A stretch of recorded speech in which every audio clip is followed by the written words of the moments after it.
plot thickens once again. I'm going to do another video on A Course of Love and talking about it in relationship with A Course in Miracles.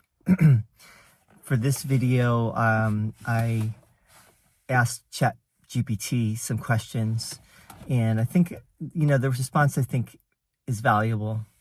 I know that there's a big debate. There's debate about everything, right?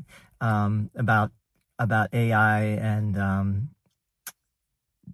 the AI bubble might be bursting, and it's one of the things that I've heard is it's very bad for the environment, and it's obviously a big business.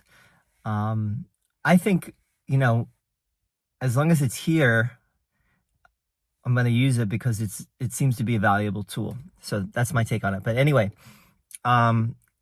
this thing about a Course of Love is a very interesting one, because you'll see if you really dive into it with me that it's not a clear-cut thing, right? That's why there's a debate. That's why there's a controversy about it, because it's certainly not clear-cut. So I asked ChatGPT, what is A Course of Love? How is it connected to ACIM? Is it truly a sequel or a continuation of it, as is claimed, or is it a separate teaching and must be approached as such? What are the major controversies surrounding it? For example, I read that the woman who channeled it, I believe her name is Mari Perron, put her name on it. And that's something that Helen Schucman did not do with A Course in Miracles. And also, apparently, I said, the world is not an illusion. Please speak to these issues.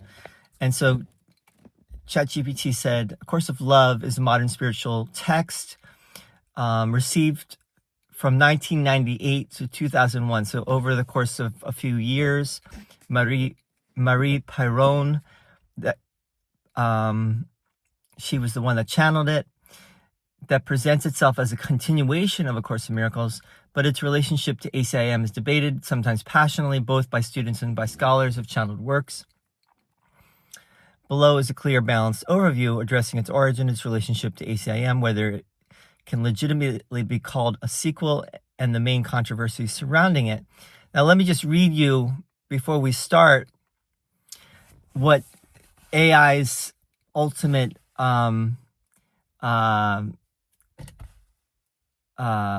view is, perspective on this is. So what AI says is, A Course of Love is best approached as a distinct teaching inspired by ACIM rather than as an authoritative sequel.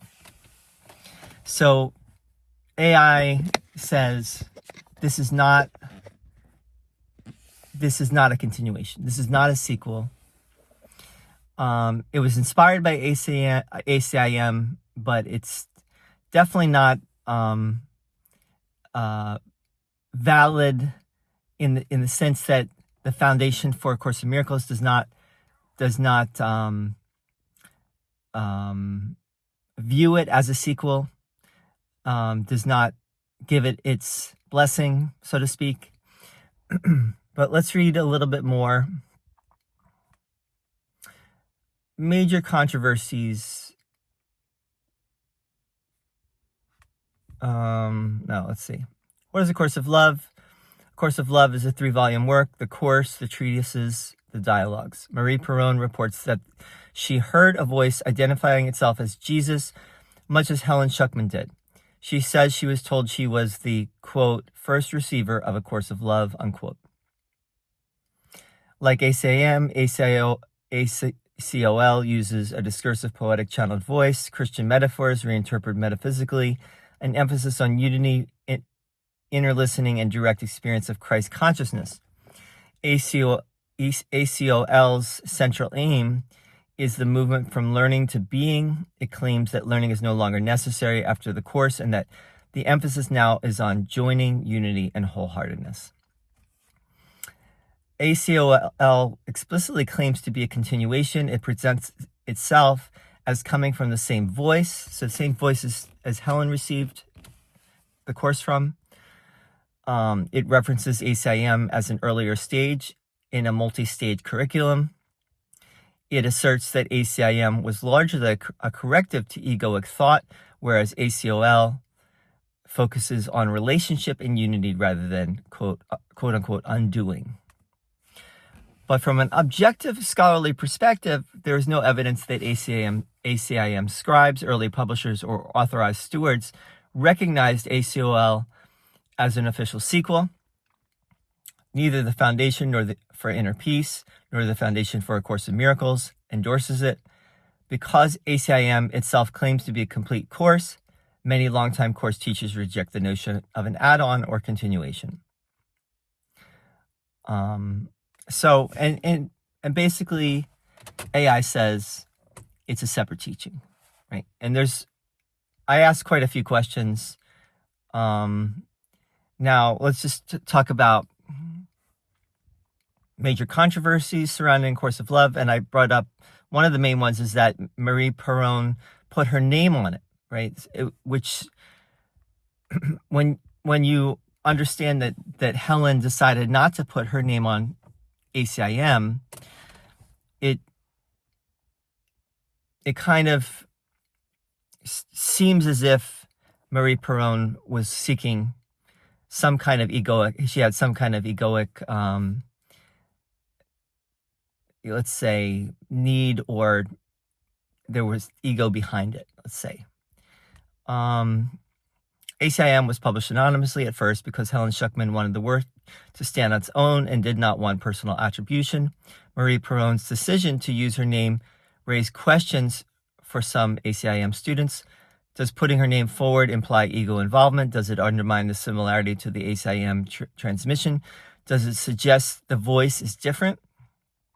Supporters argue that she was told to claim authorship as a way of modeling transparency and relational authenticity, key themes of ACOL. Critics argue that this contrasts sharply with the anonymity and restraint around Helen Schucman's identity. Now, the whole thing about transparency has come up, obviously, with the Trump presidency, with, like Caroline Leavitt saying, let's take just the most recent thing. First of all, the administration's claim is this is the most transparent presidency in history. There's never been a more transparent president or a transparent administration. And also highly debatable, right? Right. Like if you just look at one of the last things that happened, with Trump calling a reporter Piggy, right? Right. And then Caroline Leavitt saying you should be happy that Trump is so transparent. So putting her name on it as a way to model transparency. Well, in a way, she didn't need to do that. Just like Helen, everyone knows that Helen Schucman wrote A Course in Miracles, or not wrote it, but scribed it.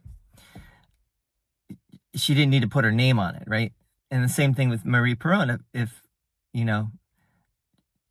didn't need to put her name on it, people would still know that she wrote it, if that's the claim. ACOL teaches the world is not an illusion. This is the single biggest metaphysical divergence. ACIM is radically non-dual. So this is AI saying that it's a radical non-dualism is what ACIM is presenting. Now, some people argue with that. That is debatable. I don't think ultimately it's debatable, because I think it seems to be what ACIM is presenting, but we could do a whole talk about that. I've done quite a few talks already, but So it says that the world is a dream, an illusion made by the ego, undone through forgiveness. Whereas A Course of Love says the world should not be denied. The world is part of creation once viewed with unity. The quote-unquote new world or quote-unquote new creation is a transformation of perception, not the dismissal of the world's apparent existence.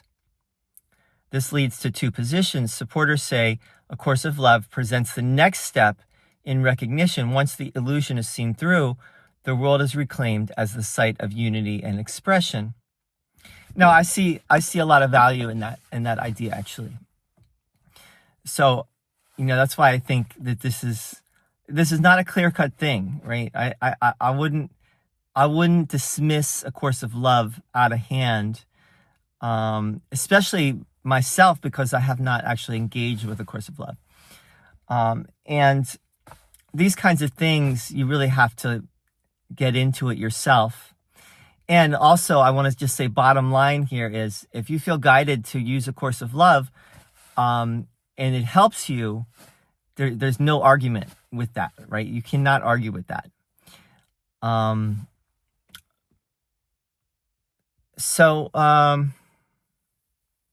Critics say this contradicts ACIM's foundational metaphysics and therefore cannot be from the same quote-unquote voice, right? So that this is metaphysically different. It's not the same voice. Different treatment of the ego, tone and writing style differences, lack of editorial parallels to ACIM. There's a lot, right? Now, I think, let me just go back to that one point, which is that I think when you have seen through the illusion, let's say when you've seen through the illusion and you recognize the world, you really understand the world for what it is, and you've had the experience of returning home, yes, and you're still in your body, then it might be helpful now to see the unity of life, and you already see that if you've done the work of A Course in Miracles, you're already seeing the world like that, right? You see the world through the eyes of forgiveness. You see the world through the eyes of non-judgment. So I don't know if you necessarily need another course to do that, right? I don't know if you need a sequel to A Course in Miracles. In a way, I think ACIM seems to have been created as a standalone work. So I can understand why there are passionate critics of A Course of Love, because it seems to be kind of like someone who wanted to cash in, or let's not put it that crudely, but let's just say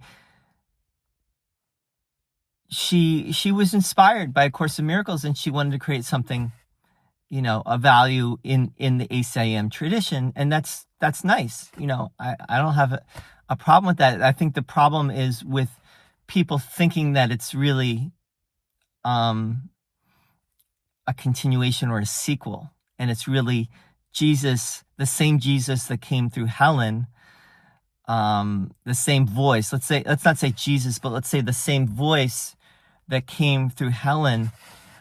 I think that can be problematic. I think it can be lead to problems of fully learning A Course in Miracles.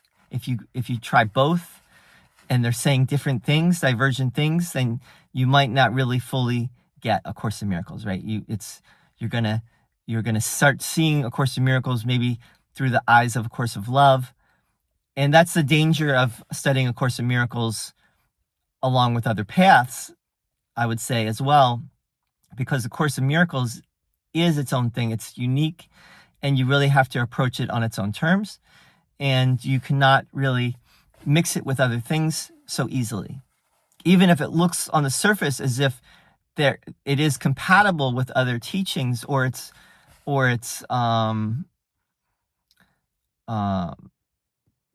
that you can see the similarities between it and other teachings does not mean that they're the same. Even with, Advaita Vedanta, A Course in Miracles is not strict Advaita Vedanta either. So you can't combine these things very easily.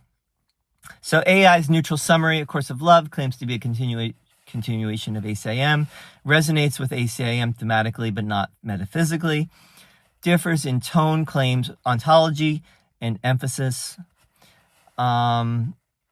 is embraced by some and rejected by others.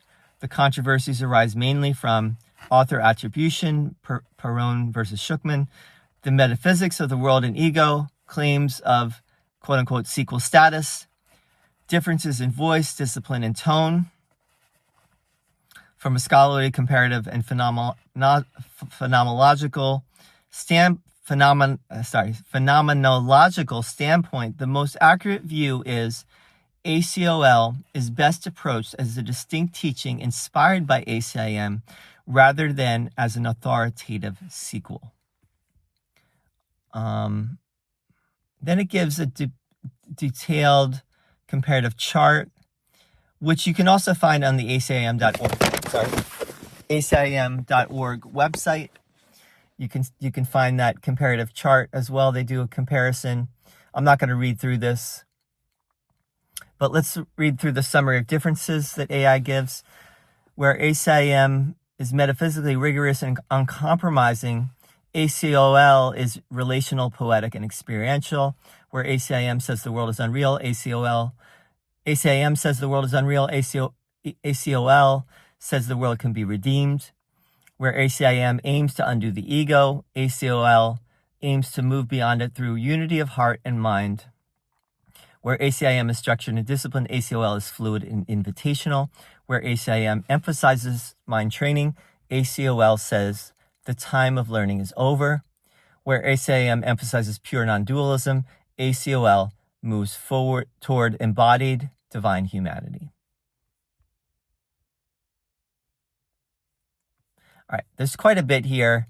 I'm not going to be able to put it all in the description. I'm going to leave it at that today with this video. I might do one more video, even though I said this is going to be the last one, but I might do one more on the subject for now. I'll probably come back to it. I'll circle back to it later. I would love to hear your thoughts. If you are a student of A Course of Love and you find it to be helpful, what would you say in response to AI about this? Do you have anything more to share in defense of ACOL? I tend to agree with AI's perspective. I think that ACOL should not be seen as a continuation. And I got to go because I got to take my son to school here. But I'll see you soon. Thanks for listening, and bye-bye.